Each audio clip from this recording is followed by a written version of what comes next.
how did you come about audiobooks from that failure?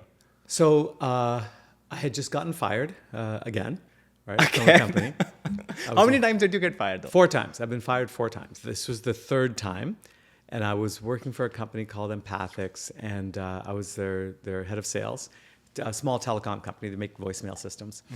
And I was successful in the job, and I had a little bit of cash, a few $100,000 that I made as a result of having a small piece of profit sharing in that company. And so I was starting to go to networking events, and the firing was, my boss there would argue that I wasn't fired. That we mutually decided to part ways over a difference in opinion of which way the company should go.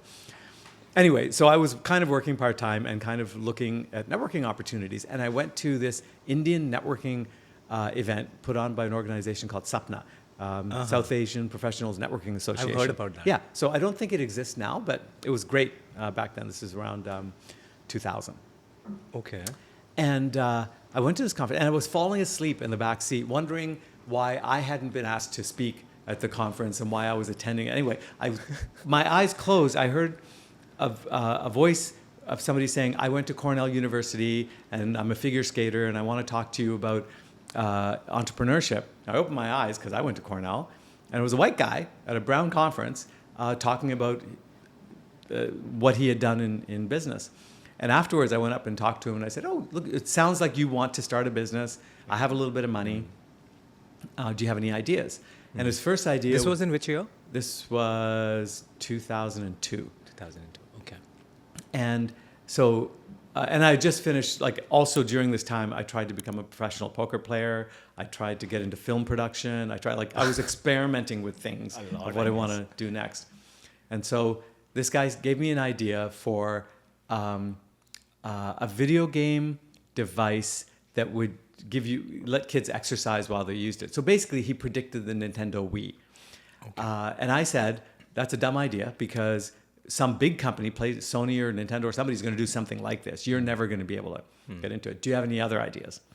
And so he said, well, I have this idea of making CD audiobooks available to people via mail order, and we charge them a monthly subscription, and we mail them CDs. I said, that's a horrible idea. Nobody's going to go for that. And he sends me this press release from a company called Netflix that nobody had heard of. Okay, and he said, these guys just got 400,000 subscribers, mailing out DVDs for $19.99 a month. And I looked at the press release and go, okay, I guess it's not as dumb an idea as I thought. Sure, right? We investigated, did some research. I got excited. So his name was Sean Neville. So Sean was the actual creator of the idea. Okay. I put in most of the money. I was the largest shareholder. And initially, I didn't work there. I was just chairman, and right. They went for a year. Eventually, I was like all of these other things I was trying to do with myself didn't work out. And then, and that's when I said, would you mind if I actually joined the company? And there was a little bit of dissension there was one other founder, but they agreed to hire me on as the head of customer service. And there was nobody else in customer service. I was the head of customer. I was answering the phones. I was doing it. That was it. That was the start of Simply Audiobooks. Simply Audiobooks. It was called Simply Audiobooks at the time. SimplyAudiobooks.com. It was a horrible name. But we argued, there must have been 50 names we came up with. That was the best. So not very creative. Thank you for listening to this podcast. And if you're not subscribed yet, then click right now and subscribe, because every week I'm going to post a video or a podcast, and it is going to be about marketing, content creation, and business. And if you want to check out some other videos and interviews, then here are some of my recommendations for you.